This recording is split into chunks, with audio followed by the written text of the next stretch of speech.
When we're thinking about a situation, you can't just look at the Ukraine front in isolation.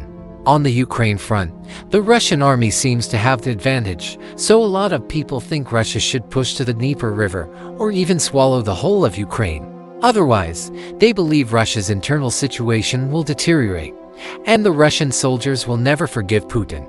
But let's be realistic. Putin's control is absolute. He doesn't care if the soldiers forgive him. The Wagner Group could be right in front of him, and with a snap of his fingers, they'd be gone. Does anyone dare to confront Putin now? He has such absolute control that what he considers is not military matters, not the feelings of the frontline soldiers or generals, and certainly not the sentiments of that bunch of pro-Russian fanatics in Moscow. What Putin has to consider is how Russia, as a country, will survive in this world for the next 100 years. When you elevate the perspective to this level, you can begin to understand many of Putin's decisions. This is because Putin is not like other people. He is the one who took a Russia that was on the verge of collapse, that was practically dead, and brought it back to life. So, for him, the meaning of Russia is different from what it means to the average person. So, why are we seeing these warning signs? Just last week, or rather, in the news released yesterday, the President of Azerbaijan and the Prime Minister of Armenia signed an agreement at the White House. What kind of agreement did they sign? A ceasefire agreement. And they returned the Zangezur Corridor. We've mentioned the Zangezur Corridor before during the dispute between Azerbaijan and Armenia. The Zangezur Corridor is a 32-kilometer stretch that connects Azerbaijan's mainland to an exclave within Armenia. The corridor passes through Armenian territory. In the past, the security of the Zangezur Corridor was guaranteed by Russia. However, after several wars, plus the Ukraine war itself, and the shift in Armenia's position, Russia is no longer willing to do this. Do I have to send troops and spend money and people to help you maintain security? Russia is not willing to do that anymore. But Russia still maintains two military bases there. The main facilitator of this treaty was not present at the meeting. Who was it? Erdogan. From Turkey. Why Turkey? Because we know that Baku in Azerbaijan produces oil. In the past, the oil from Baku had to be shipped out through Russian ports or through Russian territory. We know that in the past decade or so, Azerbaijan's relationship with Russia has been deteriorating. Azerbaijan doesn't want to be controlled by Russia. So they want a pipeline that can go directly through the Zangezur Corridor, right here, and then enter Turkey, which is here, so they can export oil from Turkey. Why? Because Turkey has been behind Azerbaijan in the war with Armenia. Without Turkey's drone support, Azerbaijan would not have been able to win against Armenia. Why? The Azerbaijani army's ground forces, with that character, couldn't possibly have won a ground war against Armenia. This has been proven by all past wars between Armenia and Azerbaijan. The Armenian ground forces are far superior to Azerbaijan's, which are basically a Boy Scout troop. They were able to win only because Azerbaijan had Turkey's help, with intelligence and drones provided by Turkey. Armenia didn't have that. Since they lost the war, Armenia can't say anything now. So Pashinyan could only accept these terms. He essentially sold out Armenia's most crucial strategic core interest.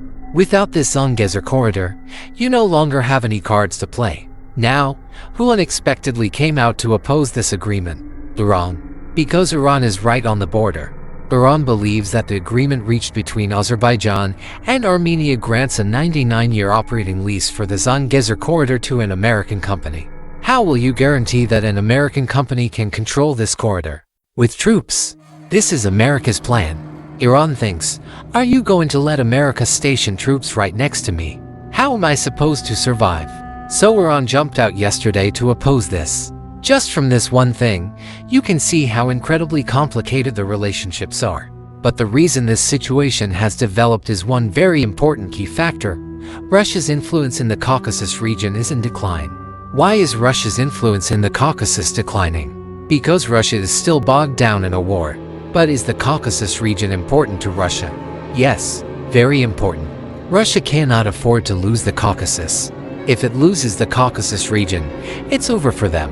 During World War II, Hitler's main goal was to seize the Baku oil fields.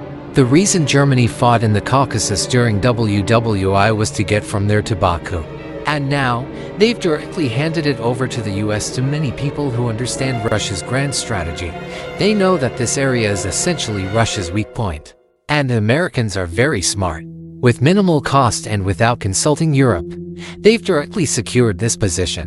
So, will the oil pipeline also mysteriously explode like Nord Stream 2? No, probably not.